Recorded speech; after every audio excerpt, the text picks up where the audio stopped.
Hello and welcome back to our video series about unwrapping power standards. This video will deal with step 2, map it out. As you'll recall, in our first video, we looked at an overview of the unwrapping process and also step 1, focus on keywords. This video will focus on how we map out those key concepts and skills in a way that makes sure that everyone in the PLC is clear about the learning targets embedded within the power standard. The remaining 3 steps will be addressed in future videos.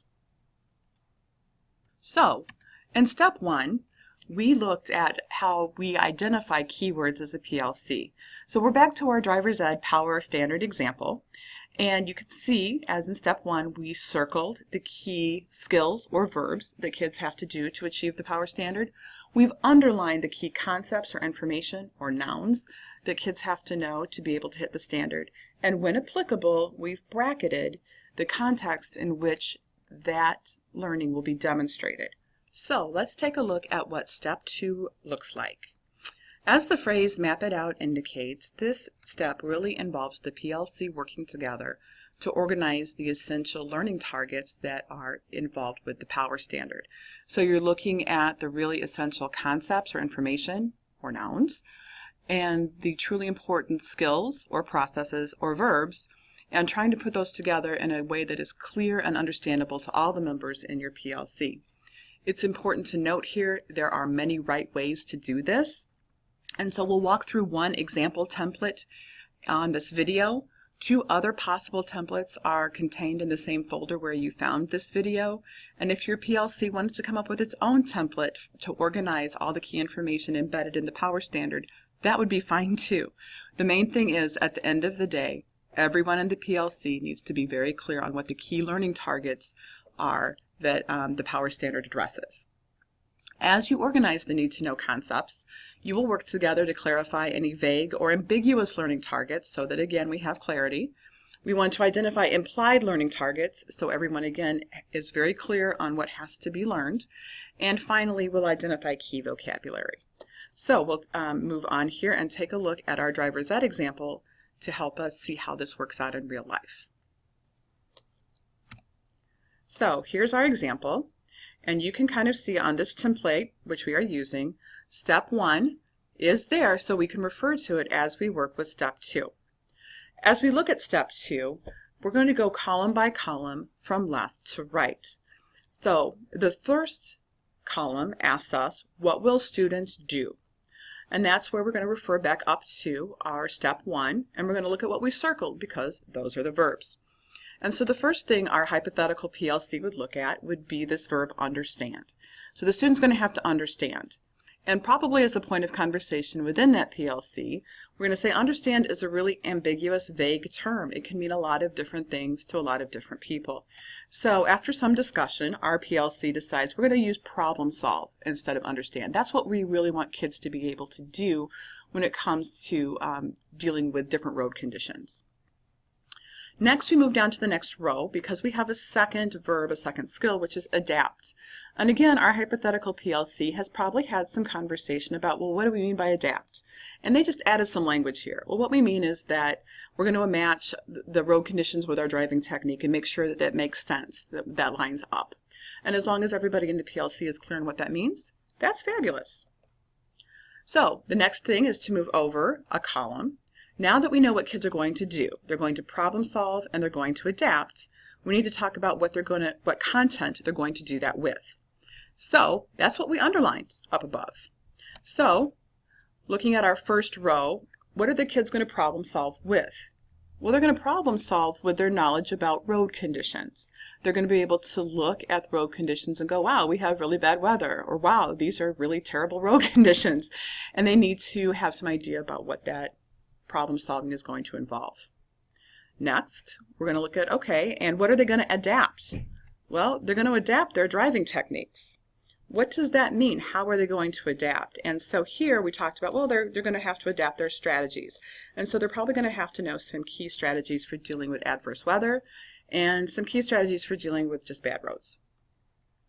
So we've started to really identify some of the specifics that are embedded within the power standard. And last but not least, we're going to look at the context.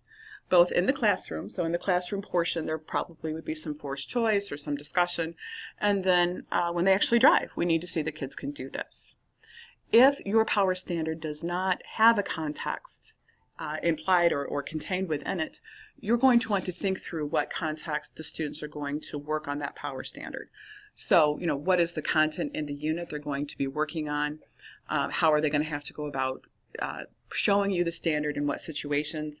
But if your power standard doesn't give you a context, your PLC will want to think through when or how, in what situations will the kids need to apply what they've learned. Well, that's been a lot of work so far, but there's still a little bit more to go.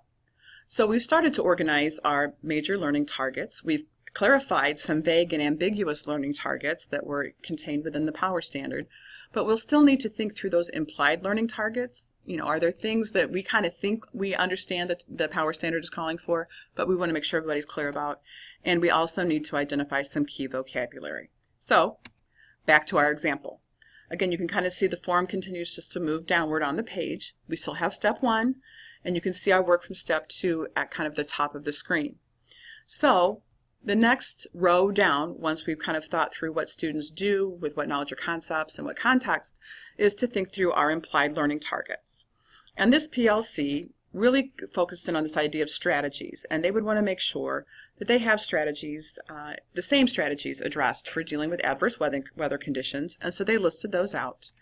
And they did the same thing with strategies for dealing with dangers caused by poor road conditions. Again, they listed those out so everybody's on the same page and we can be sure that all of the kids learn about these strategies. Now, when we're listing out implied learning targets, it's important to keep the Goldilocks principle in mind.